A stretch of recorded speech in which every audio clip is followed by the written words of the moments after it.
Shalom, selamat pagi Bapak Ibu serta saudara-saudari yang terkasih. Kembali lagi kita bertemu dalam renungan harian Gereja Toraja, Senin 2 Agustus 2021.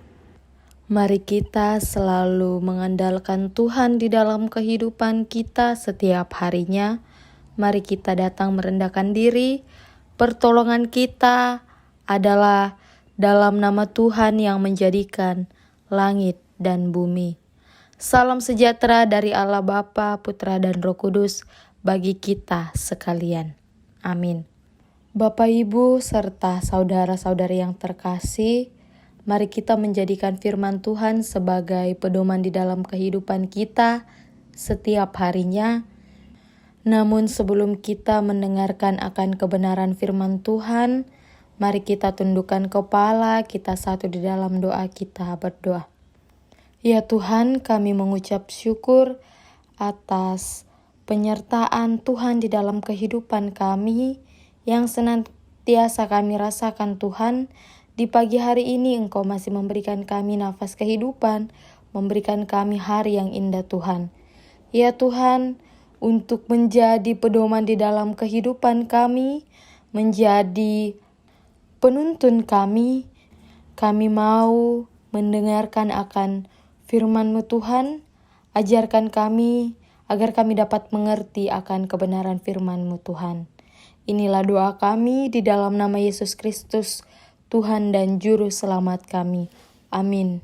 Bapak, Ibu, serta saudara-saudari yang terkasih, pada hari ini pembacaan kita terambil dari Bilangan pasal yang ke-11, ayat 16 hingga ayat yang ke-23. Firman Tuhan berbunyi demikian. Lalu berfirmanlah Tuhan kepada Musa, "Kumpulkanlah di hadapanku dari antara para tua-tua Israel 70 orang yang kau ketahui menjadi tua-tua bangsa dan pengatur pasukannya. Kemudian bawalah mereka ke kemah pertemuan, supaya mereka berdiri di sana bersama-sama dengan engkau. Maka aku akan turun dan berbicara dengan engkau di sana.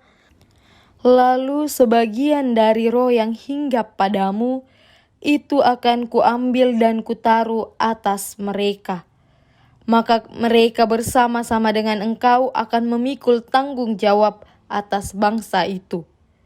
Jadi tidak usah lagi engkau seorang diri memikulnya, tetapi kepada bangsa itu haruslah kau katakan, kuduskanlah dirimu untuk besok.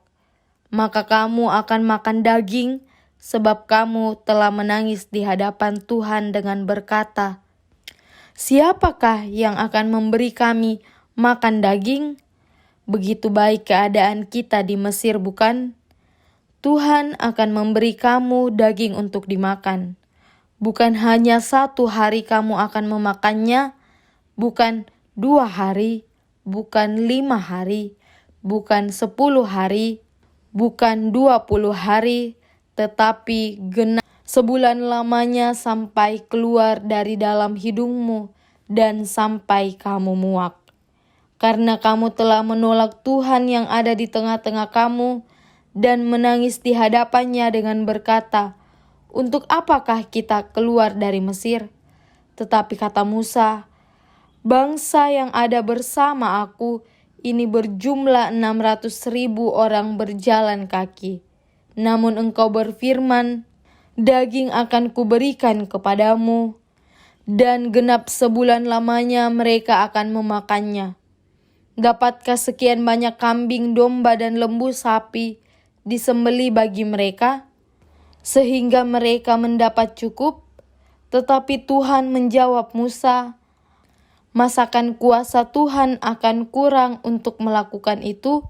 Sekarang engkau akan melihat apakah firman-Ku terjadi kepadamu atau tidak.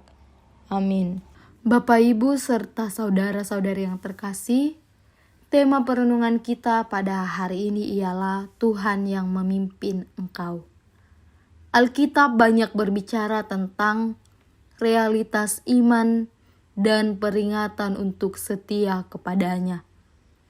Mengapa perlu ada peringatan semacam ini? Bukankah dalam pimpinan Tuhan kita tidak akan jatuh ke dalam pencobaan? Pimpinan Tuhan adalah sebuah relasi yang menuntut hubungan timbal balik. Nasib buruk yang dialami oleh bangsa Israel menciutkan iman mereka. Akibatnya, mereka bersungut-sungut kepadanya, bahkan beberapa orang dari mereka menjadi rakus, sehingga mendatangkan murka Tuhan. Nas ini adalah catatan awal pemberontakan mereka terhadap Allah. Peristiwa pertama, api murka Tuhan menyala di antara mereka. Dan peristiwa kedua, Tuhan Allah menghadirkan kuasa-Nya dengan memberikan daging kepada mereka. Mengapa Tuhan menunjukkan dua sikap yang berbeda? Sejatinya Allah tidak menoleransi pemberontakan. Dalam peristiwa pertama, bangsa Israel menyalahkan Tuhan atas nasib buruk mereka. Akibatnya, Tuhan murka. Kemurkaan itu untuk menegaskan pemahaman bahwa Allah yang berkuasa atas hidup mereka. Dalam peristiwa kedua, beberapa orang Israel membandingkan keadaan mereka ketika masih berada di Mesir. Bagi mereka, santapan daging lebih memikat daripada kebebasan di dalam pimpinan Tuhan. Kepada mereka Allah menunjukkan kuasa-Nya dengan membuktikan kesalahan dari keluhan mereka. Tuhan ingin menyatakan bahwa Ia mampu menghadirkan kuasa-Nya setiap saat. Kewajiban orang Israel hanya taat sebagai buah totalitas penyerahan diri kepadanya. Tangan Tuhan tidak kurang panjang untuk diulurkan kepada umat-Nya.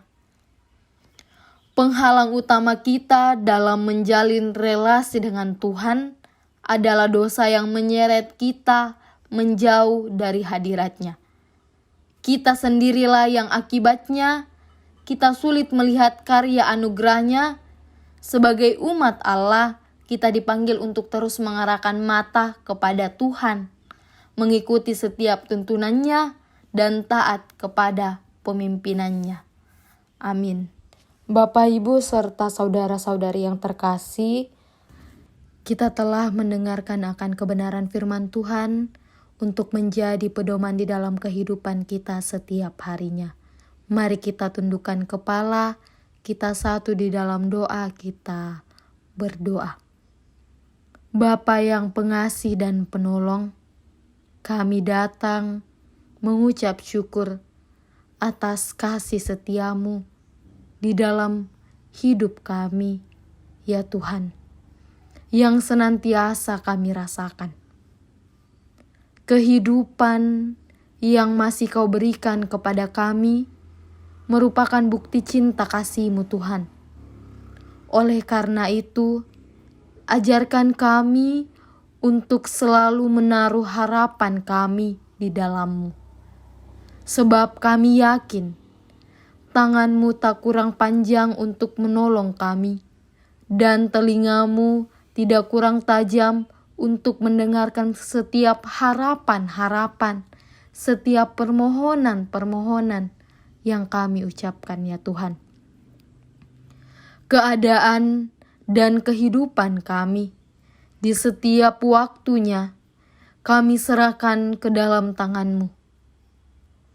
Berkati kami selalu Tuhan, lindungi kami dengan Roh Kudus-Mu, agar selalu berada dalam jalan yang Engkau kehendaki Tuhan. Inilah doa kami, dalam nama Yesus Kristus Tuhan dan Juru Selamat kami. Amin. Bapak, Ibu, serta saudara-saudari yang terkasih, mari kita untuk selalu melakukan firman Tuhan di dalam kehidupan kita, dan mari kita menerima berkat-Nya. Kiranya Allah mengasihani kita dan memberkati kita. Kiranya Ia menyinari kita dengan wajah-Nya. Amin. Selamat melanjutkan aktivitas kita. Tuhan Yesus senantiasa memberkati kita di dalam kehidupan kita setiap harinya.